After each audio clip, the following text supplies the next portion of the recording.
Married life শুরু হয়। তো আতিকুল ইসলামের সাথে আমাদের যে ম্যারিড লাইফটা শুরু হয় সেটা আমার ফ্যামিলির বিরুদ্ধে গিয়ে আমি করছিলাম, কারণ তার সাথে আমার বয়সের ডিফারেন্স থাকে অনেক।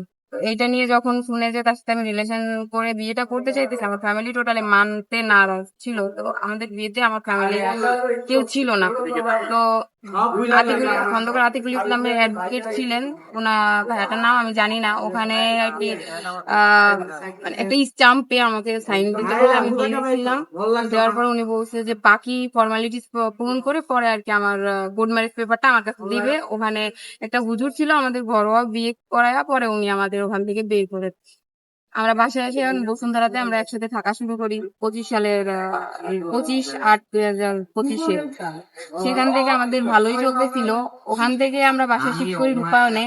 রূপায়ণের 3-4 মাস ভালোই চলছে। এবার ভালো চলার পরে যখন ফেব্রুয়ারি মাসের 3 তারিখে আমার প্রেগনেন্সি টেস্টে পজিটিভ আছে, যখন আমি তো খুশি, যেহেতু আমাদের ম্যারিড লাইফে ফার্স্ট ইয়ার। আর আমি জানতাম আতিকুল ইসলামের বউ বা বাচ্চা মানে সন্তান কেউ নাই, তাহলে আমাদের এটা ফার্স্ট বেবি।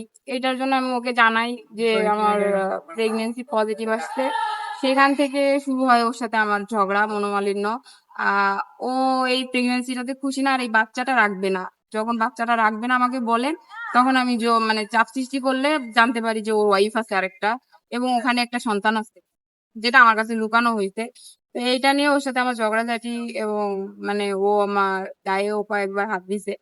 আমি কিছু বলি নাই, যে থাক, ম্যারিড লাইফে এইটুকু ভুল বোঝাবুঝি হয়, যেহেতু ভুল মানে একটা মানুষকে বিশ্বাস করে ভুল করছি আমি। তো কিছু করার নাই, তারপরে আমি ওনাকে বোঝানোর ট্রাই করি অনেক, যে এইগুলা যাতে না করে।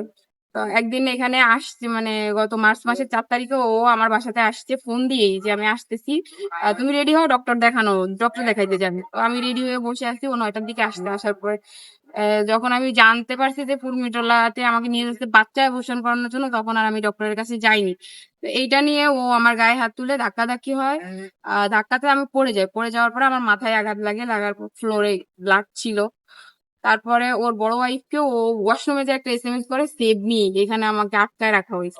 এটা আমি জানতাম না। তো ওর বড় ওয়াইফ তার বোনের হাজবেন্ড আছেন অ্যাডভোকেট আরিফুজ্জামান সাহান, উনার সাহায্য নিয়ে, অ্যান্ড উনার মামা আছে একজন রাজশাহী বিভাগের এমপি, উনার সাহায্য নিয়ে তুরাক থানাতে আমার নামে জিডি করে যে আমি আতিকুল ইসলামকে আটকায় রাইখা হ্যারাসমেন্ট করার জন্য ট্রাই করতেছি। তো উন্ডা থানা থেকে আসে, টিম আসে, অপারেশন টিম আসার পরে উনি আমার বাসার মানে অপারেশনের যে তদন্ত ছিল টকনুজ্জামান ভাইয়া, উনি আমার বাসায় আসে, বাসার মেইন গেট ভাঙচুর করে ভিতরে ঢুকে যে দেখে যে আতিকুল ইসলাম আমার রুমে শুয়ে আছে, আর আমি পাশের রুমে আমার বসে আছি।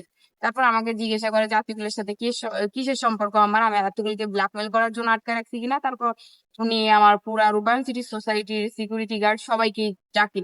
তাকে যখন জানতে পারে যে আমরা হাজবেন্ড ওয়াইফ এবং এখানে আমরা দীর্ঘদিন যাবত আছি, তখন উনি ওইটা বিশ্বাস না করে উল্টা সিকিউরিটি গার্ড থেকে শুরু করে এখানে ম্যানেজমেন্টের যারাই আছে তাদের বলছে যে আমার পেশা, আমি মানুষকে, এরকম বয়সের মানুষদের হ্যারাসমেন্ট করার জন্য বিভিন্ন প্রলোভন দেখায়, বাসার মধ্যে আটকায়, নয়তো হ্যারাসমেন্ট করি এবং ব্ল্যাকমেল করার ট্রাই করি। এইগুলা জিডি এবং মামলার পেপার ওনাদের কাছে অ্যাভেলেবেল